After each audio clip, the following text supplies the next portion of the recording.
To Alaska, you had mentioned that there would be severe consequences if Vladimir Putin did not agree to a ceasefire. Yeah. After that summit that was rolled back, given the negotiations, is he back on the clock now?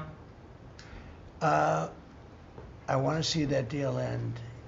It's very, very serious what I have in mind if I have to do it, but I want to see it end.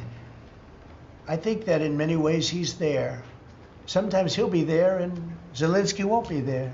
You know, it's like, who do we have today? I got to get them both at the same time. But I want to have it end. We have economic sanctions. I'm talking about economic because we're not going to get into a world war. I'll tell you what, in my opinion, if I didn't win this race, Ukraine could have ended up in a world war. We're not going to end up in a world war anymore, but it would have ended up possibly in a world war. That would have been they were ready to trot. But just like India and Pakistan, we're going to end up in a nuclear war if I didn't stop them. You know, it's sort of strange. I saw they were fighting. Then I saw 7 jets were shot down. I said, that's not good. That's a lot of jets, you know. $150 million planes were shot down. A lot of them, 7, maybe more than that. They didn't even report the real number. I'm talking to a very terrific man, Modi of India. And they say, what's going on with you in Pakistan? Then I'm talking to Pakistan on trade. I said, what's going on with you in India? And the hatred was tremendous. Now, this has been going on for a hell of a long time, like sometimes with different names for hundreds of years. But I said, what's going on? I said, I don't want to make a trade deal. No, we want to make a trade deal. I said, no, I don't want to make a trade deal with you. You're going to have a nuclear war. You guys are going to end up in a nuclear war. And that was very important to them. I said, call me back tomorrow, but we're not going to do any deals with you, or we're going to put tariffs on you that are so high. You were there, Howard, right? Yeah. You're going to put tariffs on you that was so high, I don't give a damn. Your head's going to spin. You're not going to end up in a war. Within about 5 hours, it was done. It was done. Now, maybe it starts again. I don't know. I don't think so, but I'll stop it if it does. We can't let these things happen. The Russia-Ukraine situation, last week, 7,012 soldiers, 7,012 soldiers died. They were Russian, they were Ukrainian, they weren't American, so a lot of people would say, what do you care? They're not American. I care. They're 12,000, over the last couple of weeks, over 12,000 people died in like in 2 weeks. You know, we're talking about crime where somebody's killed here or somebody. Think of it. You have your son leaving Russia, leaving Ukraine, their little house, wherever they live with their parents. They're waving goodbye, just like our parents would wave goodbye. And they're waving goodbye, son. And then a week later, his head's blown off in a stupid war by a drone, a whole new form of military problem. So, no, I'd like it to stop. I want to get it to stop.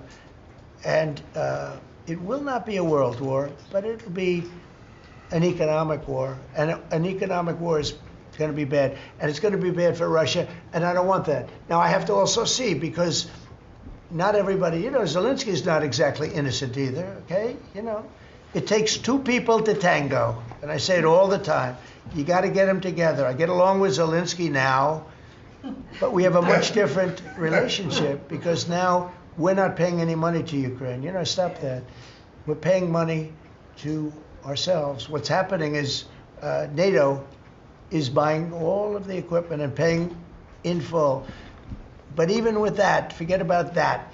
I want to get it stopped because it's a lot of lives that are being lost. Every week it's 7,000, 5,000, 6,000. I get the reports and I see battlefields. I'd rather not see them. And you know, you read about Gettysburg. You read about Gettysburg and you see, you know, those 600,000 people, but in that war in particular was really bad, like 150,000 or something, just dead body. I'm seeing the same. I see pictures. I see satellite pictures of heads over here, arms over here, legs over here. And this is like a modern age. It's no different than the worst wars that I've ever seen. And if I can stop it because I have a certain power, or a certain relationship. I had a very good relationship with President Putin. Very, very good. That's a positive thing again. And I think I'm probably the only, Steve Witkoff would tell you I'm the only one that can solve it. I don't know. He's told me that a few times, unless he was saying that just to build up my ego, but it's not really. I have no ego when it comes to this stuff. I just want to see it stop. Thousands of young people, mostly young people, are dying every single week. If I can save that by doing sanctions or by just being me, or by using a very strong tariff system that's very costly to Russia or Ukraine or whoever we have, But I stopped 7 wars, and 3 of those wars were going on for more than 30 years. If you look at Congo, if you look at, just look at any of them, almost all of them were going on for an extended period of time. Now, interestingly, one had just started. It was 2 days old, and you know that one. And we did that one when we were in Scotland negotiating. It was 2 days up, but there were 2,000 dead bodies laying on the border, and I got that one stopped too. And I'm very honored by that, but the one that I thought would be the easiest is turning out to be the hardest. That's President Putin and President Zelenskyy, but I think I'll get it done. Why do you think that? You never know. It's war. Can you stop the family? With war, you never know, right? War's very tricky, very horrible. But with war, you never know. Things change. People go into war, think they're going to win the war, and then they get their asses kicked, and they lose their country, and they lose millions of lives. Nobody goes into a war thinking they're going to lose. They go in. I'm sure that Ukraine thought they were going to win. It's going to be, we're going to win. You're going to beat somebody that's 15 times your size. Biden shouldn't have let that happen. Biden shouldn't have. I mean, the man was grossly incompetent. He should have never been there. That would have never happened. But you don't go into a war that's 15 times your size. Do you think the Fed just put out a statement saying that Lisa Cook has indicated through a personal attorney that she'll promptly challenge this action in court, seek a judicial decision that would confirm her ability to continue. That's all right, whatever it is. It says the Fed will abide by any court decision. Thank you very much for reading abide that. by a court decision? I abide by the court, yeah. I abide by the court. Yes, it's enough. It's enough. Mr. Vanity Fair, what other companies are you thinking about taking stake in? Well, we didn't take a stake in the sense that it was reported. Everyone said, I bought a stake in Intel. No, I got it for free. I said I was with is that a correct statement? Howard was there. Absolutely correct. Scott knew all about it. They came in, a man was charged with something by a very good person, Senator Cotton, made some statements about the gentleman that was running Intel. When he came in, and I said some rough things about him, I said, I'm not happy with it, and they called, and he was very devastated at what I said. I said he should immediately resign. And he came to see me, and I was very impressed by him, actually. And he made a mistake, or factors happened where something like this could have taken place. In the meantime, his board was staying by him. And I said to him, and took about, I would say, less than 45 seconds. I said, you know what you should do if you're smart? Give the United States of America 10% of your company. And he looked at me and he said, I'll do that. I said, I just made $11 billion for the United States. And we made the deal. I didn't pay, we didn't write a check.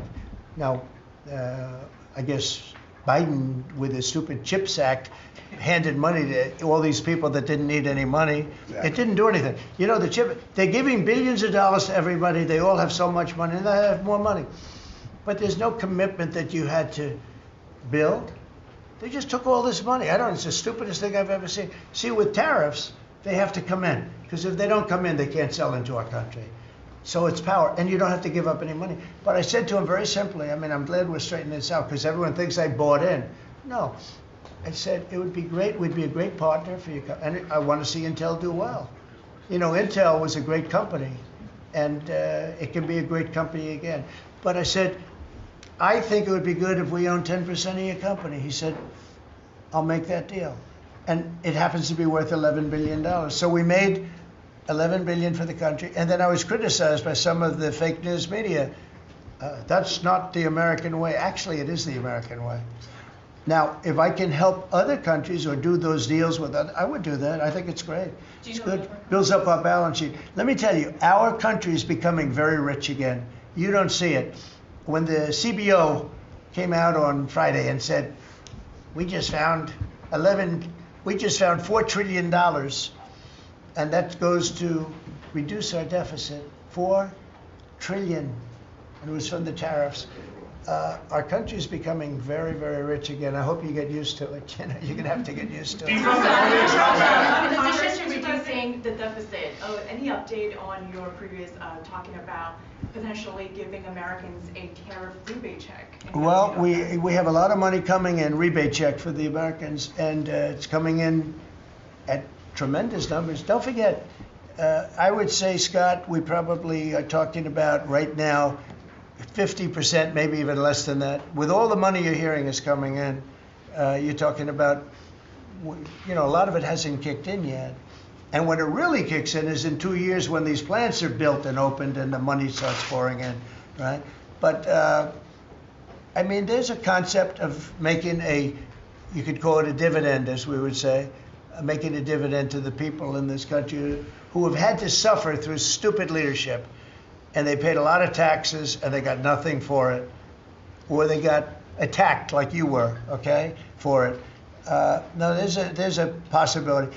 Primarily we want to pay down debt, but there's a possibility that we take a piece of it and make a dividend to the people. Mr. President, American tech companies. I have a question for Steve Witkoff, if I may. Yeah.